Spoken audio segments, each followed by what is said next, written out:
students, I am Niti Chauhan from Eklavya Academy Senior Secondary School. Today I am taking subject of EVS class 5th. Yes, before class we have completed revision work for first unit test. Today we will new chapter start 11 Life in Water. Yes, इस lesson के अंदर आपको क्या बताया गया है कि पानी के अंदर जीवन है। अब पानी में जीवन कैसे जीते हैं उससे रिलेटेड हम इस लेसन के अंदर पढ़ेंगे, क्योंकि जैसे कि आपको पता है कि जीवन हर जगह पे है।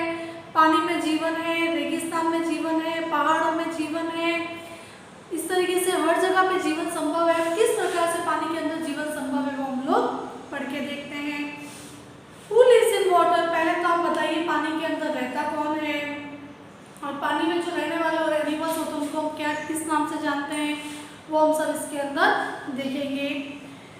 We see many kinds of plants and animals around us. हमने हमारे चारों तरफ कई प्रकार के जानवर, प्लांट्स एंड एनिमल्स देखे हैं। जानवर और जो भी हमारे पेड़ पौधे वो हम लोगों ने देखे। Some of them are found on land और some in water। अब कुछ जो हमें लैंड पे दिखते हैं जिसको हम टेरेस्ट्रियल के नाम से जानते हैं, टेरेस्ट्रियल, और कुछ हमें जो पानी के अंदर दिखते हैं उनको हम एक्वेटिक के नाम से जानते हैं। ध्यान रखना, जो लैंड पे रहते हैं उनको हम किस नाम से जानते हैं, टेरेस्ट्रियल्स, और जो पानी के अंदर रहते हैं उनको हम एक्वेटिक एनिमल्स। ठीक है। Some of the plants and animals on the earth are found on in hills, some of plains and some in desserts.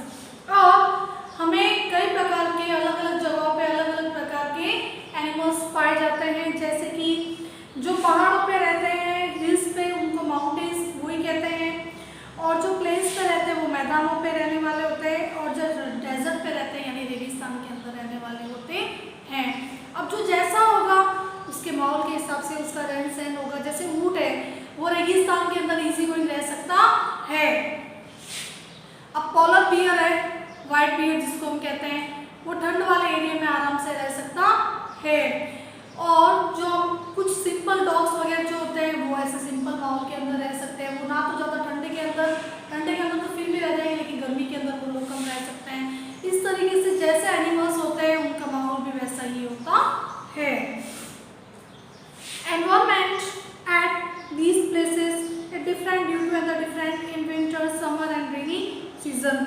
जैसा कि हमारा जो आसपास का वातावरण जो होता है उसी प्रकार से भी वो लोग, जैसे विंटर वाले विंटर में रह सकते हैं, समर वाले समर में रह सकते हैं, रेनी सीजन वाले उसके हैबिचुअल होते हैं। सभी अपनी अपनी जगहों के हैबिचुअल होते हैं।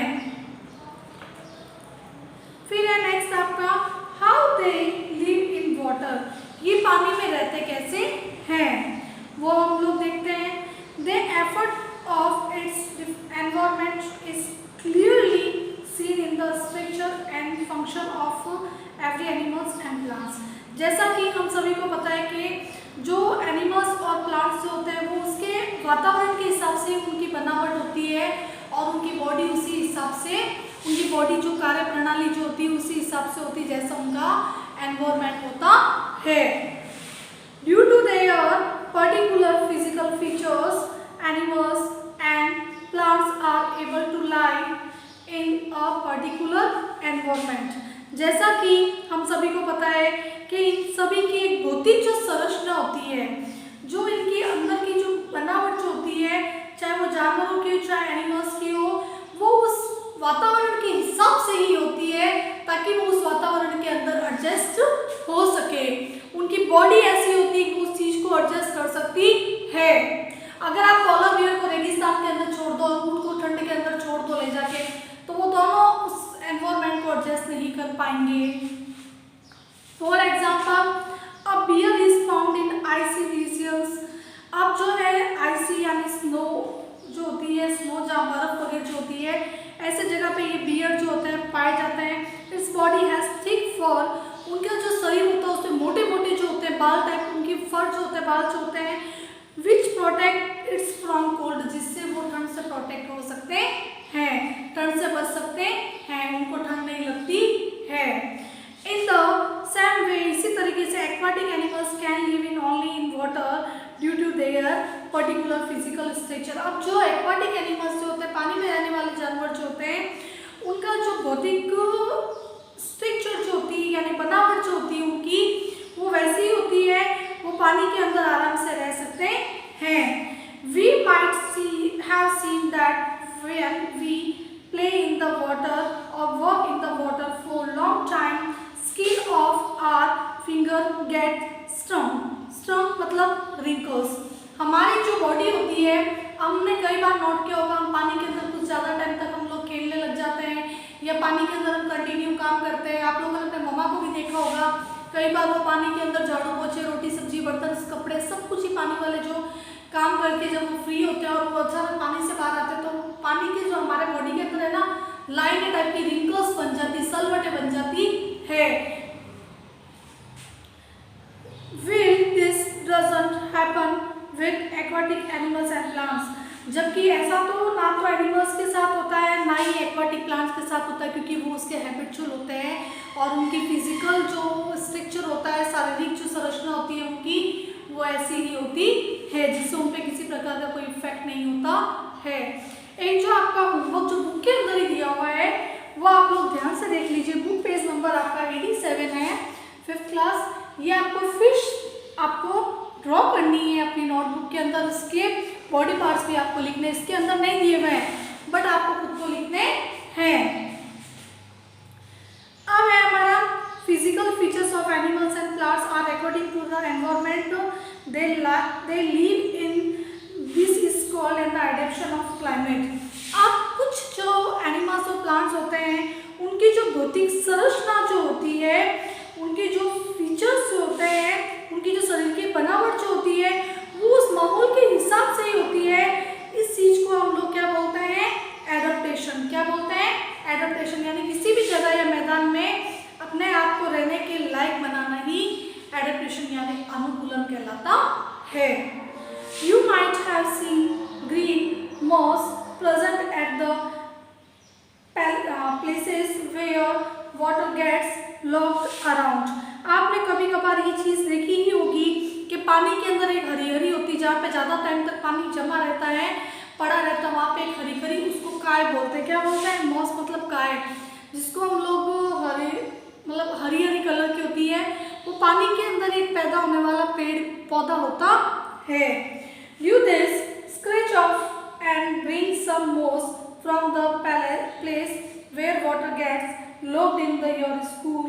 अब आपकी स्कूल में आपने कभी कभार देखा होगा, और अगर हम उसको स्क्रैच यानी अगर उसको रगड़ते हैं ना, हम लोग साफ करते हैं, तो वो साफ भी हो जाता है। हमें उसको साफ कर देना चाहिए, क्योंकि वो स्लिप वगैरह होने के बहुत चांसेस रहते हैं, उसकी स्मेल भी बहुत गंदी होती है।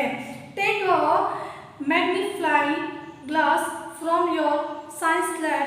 आप अपनी साइंस की लैब में से एक मैग्नीफाइड ग्लास लीजिए एंड